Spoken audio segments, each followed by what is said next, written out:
Thank you. Good to see you. Well, San Francisco has some of the highest taxes in the country. Now, to protect their neighborhoods from imploding, many people who live there are paying for their own police. Why are they doing that?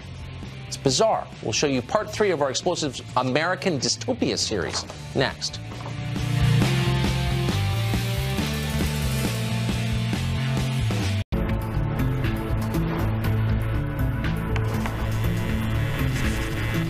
Well, this week, California Governor Gavin Newsom is expected to ask lawmakers in that state for $1.4 billion to fight homelessness. Of course, if the governor gets his money, it will do nothing to reduce the incidence of homelessness. Nothing they've tried in that state has. Fundamentally, the state's authorities are unwilling to fix the core problem. In San Francisco, police inaction against crime and vagrancy has become so bad that heavily taxed locals are turning to private police. They're hiring their own. They have no choice. That's the focus of tonight's episode in our week-long series, American Dystopia. Yeah, hi, can I help you? Meet Cody Clements, San Francisco patrol special. Clements isn't an ordinary cop. In fact, he's not a cop at all. So we're patrol special police officers, yes. We are paid for by private businesses, merchants. Hello? We spent 2 hours riding along with Clements as he fielded call after call. Probably 10-8. Mostly about the disruptive drug addicts who line the neighborhood sidewalks. I talk to him every day, all day. I'm not forcing him to move, but I talk to him and encourage him to get to move. Paul Sam, 88 David. Outside the library, which they use as a day shelter. Why are they recording? He was accosted by this man. Kind of protesting here if I wanted to, right? Do you think you'll be homeless for the rest of your life?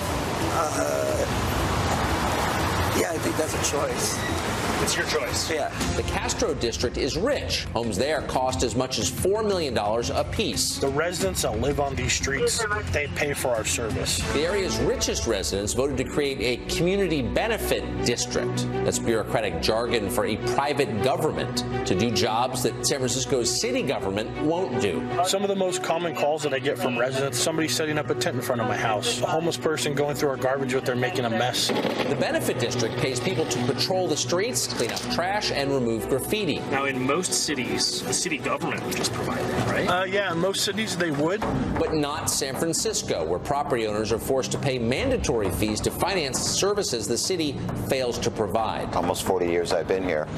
It's the worst I've ever seen. John Handlery runs a hotel near Union Square, which has its own community benefit district. His neighborhood has gotten so bad that he routinely deals with horrified hotel guests. They are troubled by the cleanliness, the fact that they at times don't feel safe, seeing people who are sleeping on the sidewalks, and they're baffled. Hello, how are you? Not all San Franciscans are privileged enough to afford private policing. No human feces, no garbage. We try to keep it pretty clean. But since the city's prosecutors are unwilling to enforce the law, there's not much patrol specials like Clements can do. Where do they go? They go to the next corner, and then you have to move them again. Nice to see you, too. Thank you for being so nice, okay? It does get frustrating because, as you heard, you offer them services. They don't want services.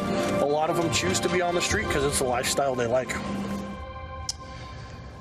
Our American Dystopia series continues this entire week. With things as bad as they are there, you might think that housing in San Francisco might get a little cheaper, but somehow it's gotten more expensive. Costs have become so extreme that ordinary people with jobs are trying desperate measures, moving far away. Those who want to stay close to town live in boats in some cases. Don't miss part 4 of our series. It's tomorrow, 8 p.m. Eastern